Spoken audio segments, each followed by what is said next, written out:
విజయసాయి రెడ్డి రాజకీయ సన్యాసం మీరు అడ్డుకు భయపడి అడగవచ్చా సార్? అది ఆయన అడిగితే బాగుంటుంది సార్, నాకేం తెలుసు. అంటే మీరు ముందే చెప్పారు. నేను చట్టాన్ని ఉల్లంఘించాలని ఇబ్బంది పెడతాను. నేను విజయసాయి రెడ్డి రాజీనామా సంబంధించి ఎలా చూస్తుంది సార్? పార్టీ ఎలా చూస్తుంది? ఏ పార్టీ? వైకాపానా తెలుగుదేశం? తెలుగుదేశం పార్టీ. తెలుగుదేశం పార్టీ. ఇప్పుడు ఒకటన్నా, తల్లి చెల్లికే జగన్మోహన్ రెడ్డి గారిపై నమ్మకం లేదు, ఇంకా పార్టీలో ఉన్న నాయకులకు ఎలాంటి నమ్మకం ఉంటుంది? మేము ఎప్పటి నుంచో చెప్తున్నాం, వైకాపా నాయకులు డబ్బుల కోసం పార్టీనే అమ్మేస్తాడు ఈయన. ఇప్పుడు అది నిజం అవుతుంది కదా. ఒక్కొక్కరు రాజీనామా చేసుకుంటూ వెళ్తున్నారు. దానికా నేను శిక్ష పడదని నేను ఎక్కడన్నాను తల్లి? నో ఐఎమ్ సారీ, నేను ఎక్కడన్నా శిక్ష పడదని? ఇప్పుడు లిక్కర్ కానివ్వండి, ఇప్పుడు ఒకటమ్మా 2019 నుంచి 24 వరకు మేమందరం ప్రజల్లో ఉన్నాం.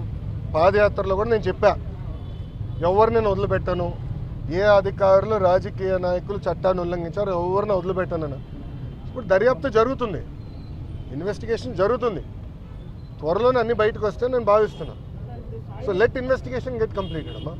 ఇక్కడ విజయసాయి రెడ్డి గారు ఉన్నారు, లేదంటే ఎల్లయ్య పుల్లే ఉన్నారు అనేది టైం విల్ ఉన్నట్టాలి కదమ్మా.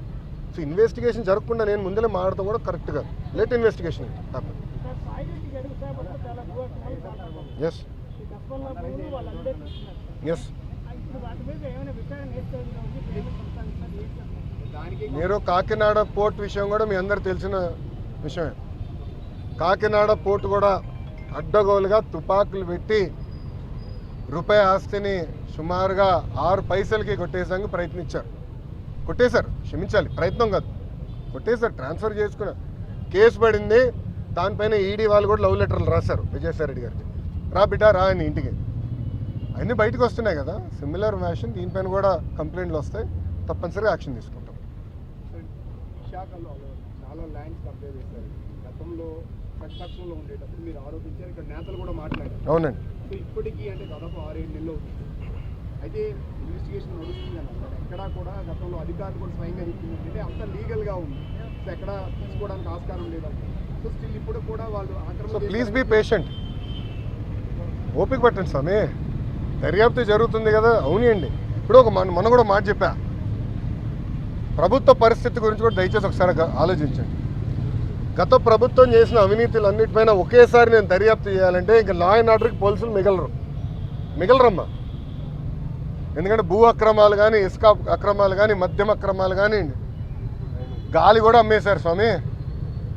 ఇంకా లా అండ్ ఆర్డర్కి పోలీసులు ఉండేదాకా ఉండదు. ఎందుకంటే ఒక్కొక్క ఇన్వెస్టిగేషన్ చాలా డీప్కి వెళ్ళాలి, పకడ్బందీగా చేయాలి. ఇప్పుడు లిక్కర్ ఉంది, చాలా పకడ్బందీగా చేస్తున్నారు. ఎవరెవరికి ఎప్పుడెప్పుడు ఎంత డబ్బులు ఎవరి చేతుల నుంచి మారినాయి మొత్తం వివరాలన్నీ సేకరించాలి. సో ఇన్వెస్టిగేషన్ చాలా వేగవంతంగా జరుగుతుంది. ఒక్కొక్కటి చేయని అన్నీ ఒకేసారి చేసేది కెపాసిటీ మటుకు ప్రభుత్వానికి ఉండదు. ఎందుకంటే గతంలో అన్ని అక్రమాలు జరిగినాయి. నేను కూడా దీనిపైన చాలా స్పష్టం